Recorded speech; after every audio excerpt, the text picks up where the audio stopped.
முருகப்பெருமானின் அருளால் இன்று நாம் சண்முக கவசத்தின் மகிமையை சிந்திக்க இருக்கிறோம். பொதுவாக மனிதன் பாதுகாப்பை தேடுகிறான். வீட்டிற்கு பூட்டு போடுகிறான், பணத்தை வங்கியில் வைக்கிறான், உடலுக்கு மருத்துவரை நாடுகிறான். ஆனால் மனதிற்கும் ஆன்மாவிற்கும் பாதுகாப்பு வேண்டாமா? அதற்குதான் மகான்கள் நமக்கு கவசங்களை கொடுத்துள்ளார்கள். கவசம் என்றால் என்ன?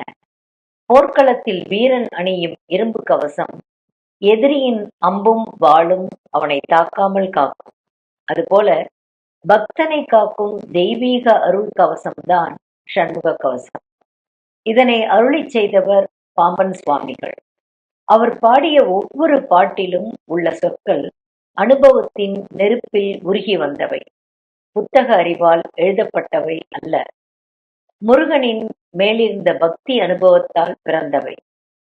மனிதனின் மிகப்பெரிய பகைவன் வெளியில் உள்ள எதிரி அல்ல, அவன் மனதின் உள்ளே இருக்கும் காமம், குரோதம், லோபம், மோகம், மதம், மாச்சரியம் என்ற 6 பகைவர்கள்தான்.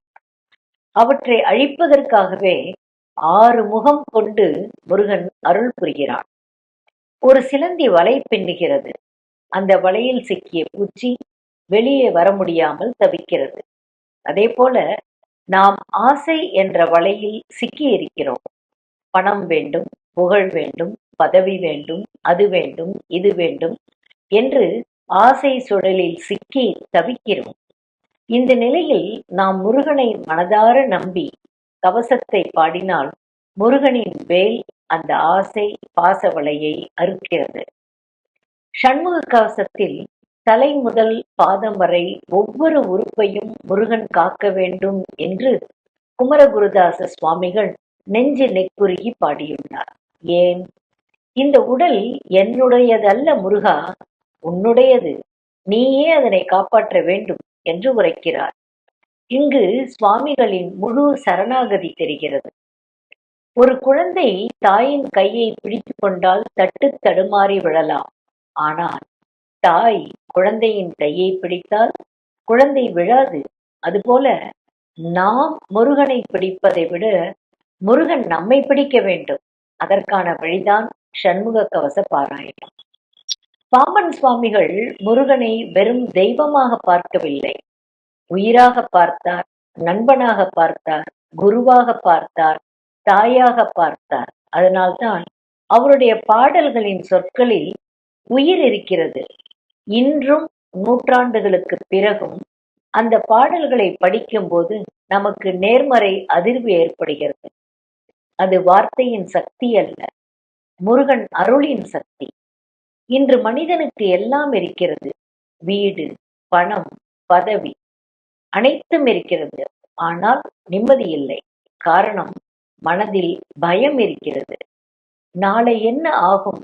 என் குழந்தைகளுக்கு என்ன ஆகும்? என் உடல் நலத்திற்கு என்ன ஆகும் என்று எங்கும் பயம், எதிலும் பயம். இந்த பயத்தை அகற்றும் மருந்துதான் என்ன?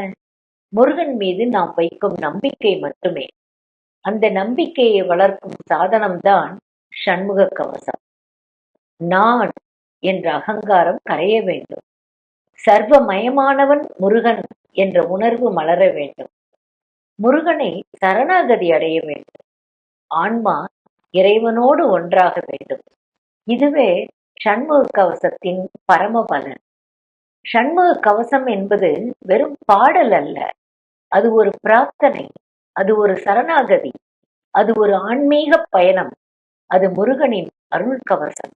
ஆகவே தினமும் நம்பிக்கையுடனும் பக்தியுடனும் மன ஒருமையுடனும் சண்முக கவசத்தை பாராயணம் செய்வோம்.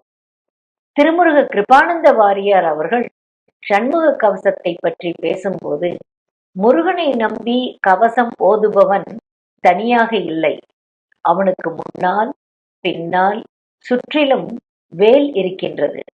முருகன் 10 திசைகளில் இருந்தும் நம்மை காப்பான்.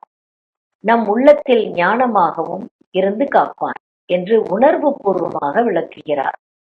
கவசத்தை வெறும் உதட்டால் சொல்லாமல் மனமுருகி முருகனை நினைத்து ஓத வேண்டும். அப்போதுதான் அதன் முழு பயனும் கிடைக்கும் என்று அதன் மகிமையை மிக உயர்வாக எடுத்துரைக்கிறார். 1923ஆம் ஆண்டு பாம்பன் சுவாமிகள் சென்னை நகரில் நடந்து சென்றபோது ஒரு குதிரை வண்டி மோதி அவருடைய காலில் கடுமையான எலும்பு முறிவு ஏற்பட்டது. அவர் அப்போது சென்னை அரசு மருத்துவமனையில், அதாவது இன்றைய ராஜீவ்காந்தி அரசு மருத்துவமனையில் அனுமதிக்கப்பட்டார். மருத்துவர்கள் குணமடைவது மிகவும் கடினம் என்று கருதினர். ஆனால் முருகப்பெருமானின் மீது அசைக்க முடியாத நம்பிக்கை கொண்டிருந்த சுவாமிகள் தாம் இயற்றிய சண்முக கவசத்தை இடைவிடாது பாராயணம் செய்து கொண்டிருந்தார். அவருடைய சீடர்களும் பக்தர்களும் தொடர்ந்து சண்முக கவசம் ஓதினர். ஒரு நாள் இரவு முருகப்பெருமான் மயில் வாகனத்தில் தோன்றி தமது வேளால் சுவாமிகளின் முறிந்த காலை தொட்டு அருள் புரிந்ததாக கூறப்படுகிறது. அதன்பின் மருத்துவர்களையே வியக்கச் செய்யும் வகையில் அவரது கால் விரைவில் குணமடைந்தது. எக்ஸ்ரே பரிசோதனையிலும் எலும்புகள் நன்றாக ஒன்று சேர்ந்திருந்ததாக கூறப்படுகிறது. இந்த அற்புத நிகழ்வு சண்முக கவசத்தின் தெய்வீக சக்திக்கும் முருகப்பெருமானின் அருளுக்கும் சான்றாக பக்தர்களால் போற்றப்படுகிறது.